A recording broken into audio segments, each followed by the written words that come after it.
Arunachal Pradesh, the land of rising sun, a land of majestic mountains, rich tribal culture, and untouched natural beauty.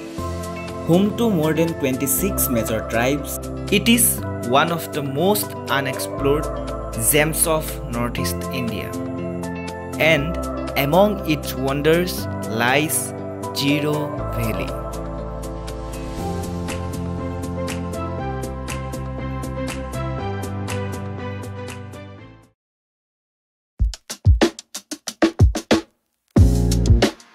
So let's begin our journey to this beautiful place. I started at 11 a.m. in the morning. As I had to wait for my brother who was coming from Sibsagar, he reached Dhemaji right on time. And after meeting him, we set off together on our ride through the scenic Kimin Road. We had already applied for our ILP online, and after showing it at the SEC gate, we entered the breathtaking land of Arunachal Pradesh. Now, let's get even closer to the heart of this vlog.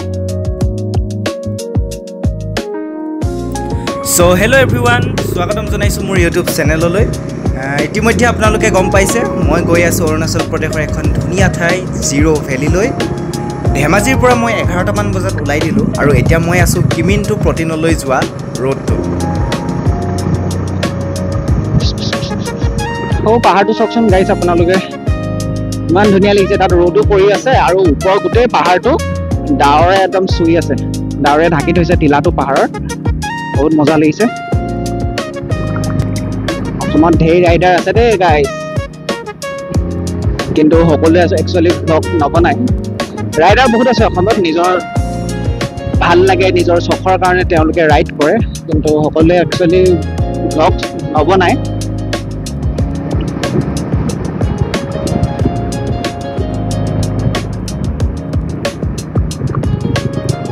वाह এখন চক নদীখন চক কিমান ধুনীয়া আৰু বহুত hill আছে ইয়াতে वाह মজা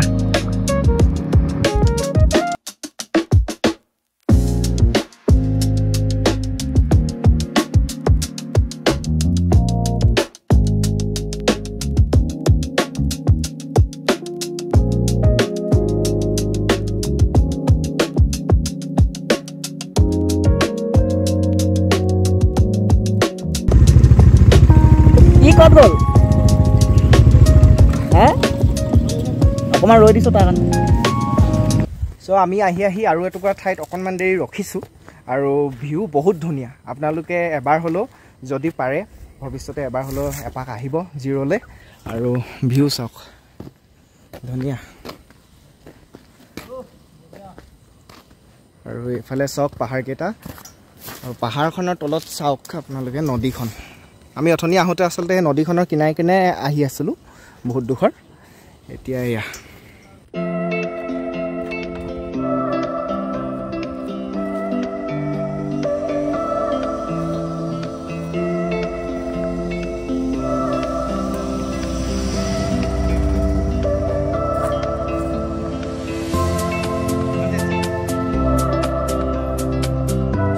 পাহাৰত কিন্তু বতৰ একেবাৰে ভৰসা নাই অলপ আগত ৰ'দ এতিয়া সব উলা উলা ডাৱৰ ওপৰফালে আৰু পাহাৰৰ মুখ পিছফালে আপুনি চাব পাৰে এটা টিলাত আকৌ ৰ'দো দি আছে আমি আগবাঢ়ো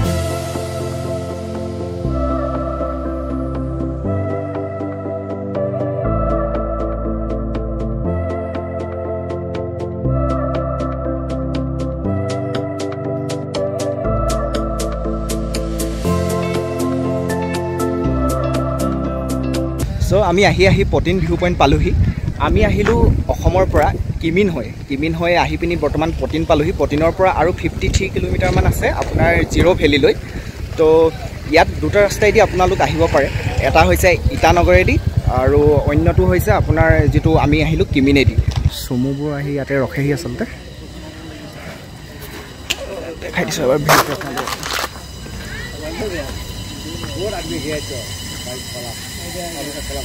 ইয়াতে ডেম এটাও আছে দেখাই দিছো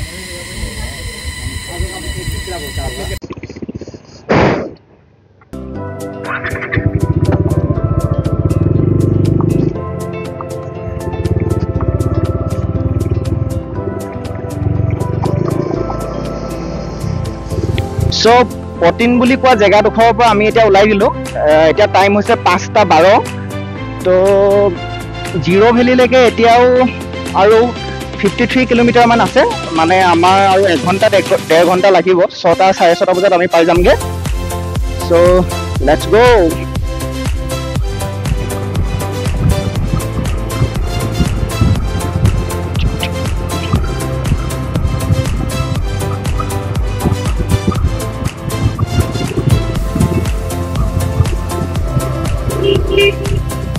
মই আগত গৈছো ৰবা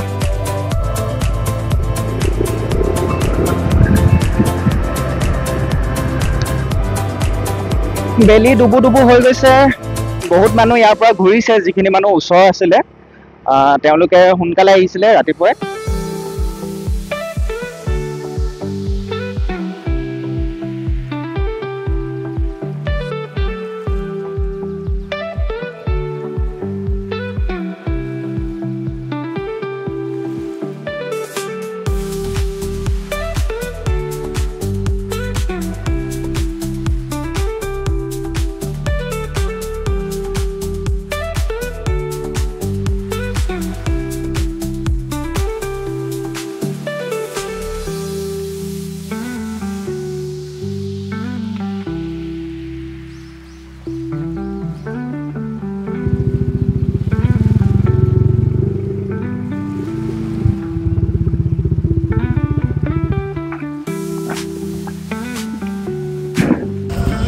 তো আমি আহি আৰু এটুকুৰা ঠাইত ৰখিলো ভিউ পইণ্টৰ পৰা এতিয়া ওলাই আহিছিলোহে মাত্ৰ কিন্তু ইমানেই ভিউ নৰখাকে নোৱাৰিছো মানে আপোনালোকক দেখুৱাই দিছো ভিউটো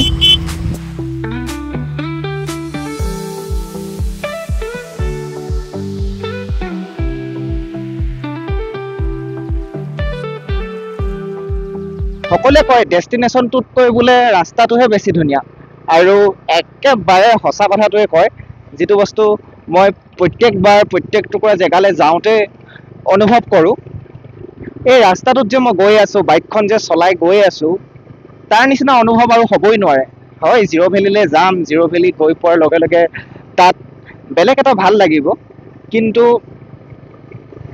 এই ৰাস্তাত আমি যেটো অনুভৱ পাম ৰাস্তাত গৈ থাকোতে বা ৰাস্তাত দোকান বজাৰে কবাত সোমাওতে মেলুতে আমি যেটো অনুভৱ পাম সেই অনুভৱটো আমি ডেষ্টিনেশ্যনত গৈ কেতিয়াও নাপাওঁ কিন্তু হয় ডেষ্টিনেশ্যন এটা নিশ্চয় লাগিব ডেষ্টিনেশ্যনটোৰ থাকিলেহে এইম এটা থাকিলেহে আমি সেইটোৰ দিশে গতি কৰিব পাৰিম সো লেটস গো এতিয়া লাহেকৈ আন্ধাৰ হৈ যাব ফগ লাইট কিটা অন কৰি ল'ব লাগিব এতিয়া কৰা নাই আৰু যেতিয়া আন্ধাৰ হ'ব ফগ লাইট কিটা জ্বলাই ল'ম আৰু কিমিনৰ পৰা পুটিনলৈকে গোটেই ৰাস্তাটো ইয়াৰ আধা আছিলে মানে সৰু ৰাস্তাটো কিন্তু এতিয়া এইডোখৰত যিমানডোখৰ আহিছো ডাঙৰ ৰাস্তা আৰু এইটুকুৰৰ পৰা হয়তো ডাঙৰ ৰাস্তাই থাকিব মই যিমানটো অনুমান কৰিছো আৰু সৰু ৰাস্তা আমি নাপাওঁ সো ইমান চিন্তা নাই জিৰোলৈকে ৰাস্তা ধুনীয়া অল যাবহে লাগে আৰু বেছি চাই থাকিব নালাগে গাইজ ওলাই আহক ঘৰৰ পৰা অলপ ফুৰক অলপ ট্ৰেভেল কৰক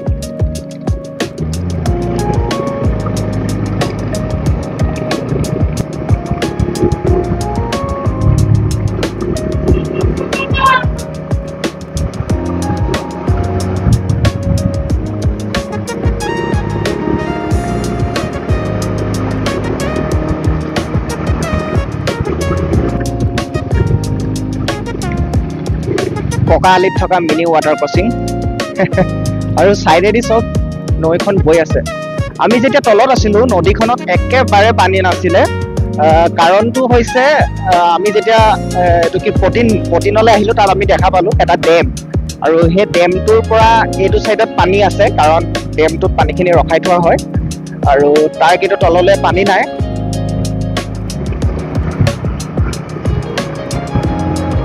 আৰু এই নদীখন দাদা এজনে ক'লে ৰঙা নদী বুলি। এতিয়া আপোনালোকে যদি গম পায় কমেণ্ট কৰিব। ৰঙা নদী নামটো শুনি আছিলোঁ, কিন্তু আজি দেখিলোঁ, ভাল লাগিলে। আৰু PNGB হোষ্টেলত, ডিব্ৰুগড় ইউনিভাৰ্চিটিৰ PNGB হোষ্টেলত মই আছিলোঁ। মই এটা বছৰ এয়াৰ ফাৰ্ষ্টত আছিলোঁ। এয়াৰ ফাৰ্ষ্টত বহুতো নদীৰ নাম আছে, তাৰে গাই নদীখন আজি দেখি পালোঁ আৰু ৰঙা নদীখন আজি দেখি পালোঁ। সেই নদীৰ নামকেইটা আচলতে প্ৰত্যেকটো ৰুমৰে এটা বেলেগ বেলেগ নাম আছে। মই থকা ৰুমটোৰ নাম আছিলে গাই নদী, আৰু গাই নদীখন আজি দেখিলোঁ। চ' ভাল লাগিছে আজি।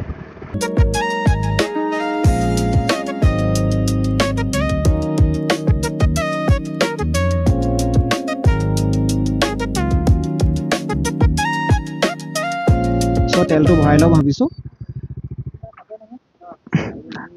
মই সাপেখাতি চাৰিআলিৰ পৰা ওলাই আহোঁতে 800 টকা তেল ভৰাই আহিছিলোঁ, আৰু আগৰ পৰাই 400 মান আছিলে, আৰু এনেকুৱাকৈ দেখাই আছিলে, দুঘাট দেখাই আছিলে 800 টকা তেল ভৰাওঁতে। আৰু এতিয়াও ভৰাব লাগিব। কেইটকা ভৰাওঁ? 750।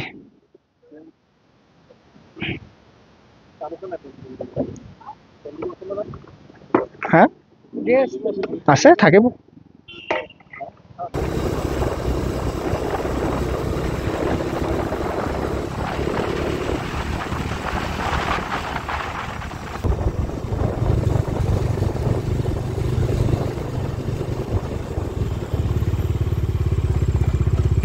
চ' ফাইনেলি আমি আহি জিৰ' পাই গ'লোহি।